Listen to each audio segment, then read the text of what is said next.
The plastic chair creaks as Owakwe shifts his weight. Phone propped against the water jug. Screen pale in the Ngwo afternoon light. His granddaughter's voice crackles in from London. Papa, when was the last time you remember being truly a child here? A long time ago, he starts. The safe answer. His jaw tightens. The hand with the tremor presses flat on his knee to still it. Adegemma. That is not a memory. That is a shrug wearing a memory's clothes. He looks past the phone to the Udi Hills, blue-grey on the horizon. Not a long time ago. 1958. Dry season. Wood smoke catches at the back of his throat. Real or remembered. His grandmother's cooking fire. 3 stones right there. Where the borehole pump stands now. The more precisely he places the boy he was, the further that boy seems to walk from him. Papa, you've gone quiet. Ndewo. No.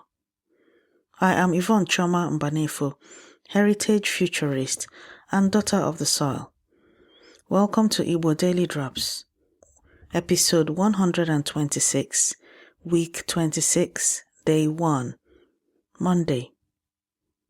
Today, finding a memory before trusting it.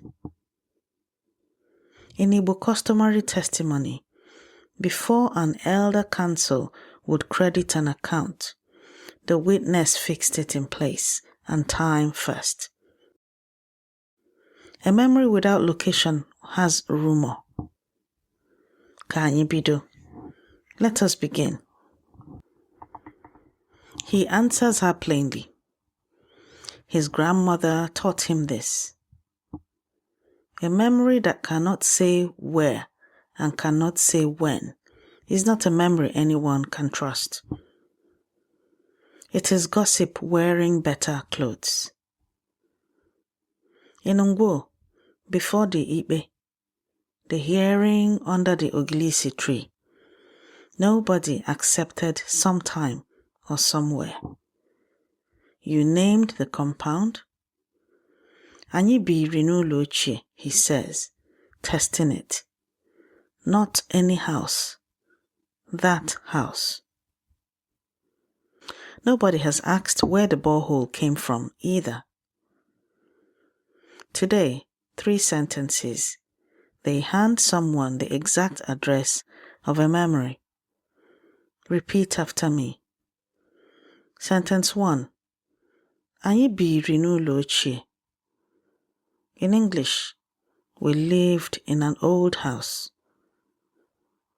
Anyị biri n'ụlọ ochie. Anyị biri n'ụlọ ochie.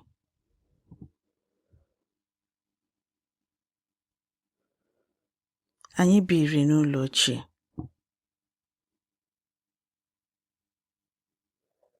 He has pointed at it once. Now he says it. Sentence 2. Ahụrụ m nne m ochie. In English, I saw my grandmother. Ahụrụ m nne m ochie. Ahụrụ m nne m ochie. Ahụrụ m nne m ochie. The person the memory was about. Sentence 3. Abụ m nwata n'ụlọ anyị. In English, I was a child at our home. Abụ m nwata n'ụlọ anyị. Abụ m nwata n'ụlọ anyị. Abụ m nwata n'ụlọ anyị.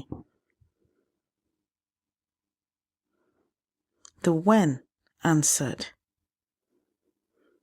These 3 sentences are in your free speaking workbook this week. Download it at learnigbonnow.com. Owakwe stops pointing. He sets both hands flat on his knees, the tremor stilling. Nnenna, he says, his grandmother's name, spoken aloud for the first time in years. Her fire was there. Not near there. There. Down the line, London goes quiet. The quiet of someone writing something down. 1958, he says, steadier. Our house. My grandmother. Me. He has not told a story. He has planted a flag. What Owakwe just did is what the elders demanded before a memory could be believed. Onye amaghị ebe anyanwụ si bilie, amaghị ebe ọ na-ada. Onye amaghị ebe anyanwụ si bilie, amaghị ebe ọ na-ada. One who does not know where the sun rises will not know where it sets. In Igbo land, an account only stood if it could name where and when. Dorothy Ukegbu, studying Olaudah Equiano's memoir, found the same instinct in an Igbo boy stolen into slavery. His identity claim rested on one exact spot: his father's house, facing the rising sun. Aboriginal songlines encode law the same way. What Igbo custom required of every witness for centuries, psychologists only formalized in 1992 as context reinstatement. Location isn't decoration for a memory. It's chain of custody. Before this day ends, say Abụ m nwata n'ụlọ anyị aloud, standing in the room where your earliest memory happened. Not practice, testimony. The sun must rise somewhere before it can set. Every sentence you learn is a drop, and every drop feeds oke osimiri mmụta Igbo, the ocean of Igbo knowledge. Grab your free speaking workbook at learnigbonnow.com. This has been your Igbo Daily Drop. Abụ m nwanne gị nwanyị, Yvonne Choma Mbanefo. I am your sister, Yvonne Choma Mbanefo. Ka ebe gị na oge gị na-agba akaebe maka gị. May your place and time testify for you. Ka anyị hụ echi. Until we meet again tomorrow.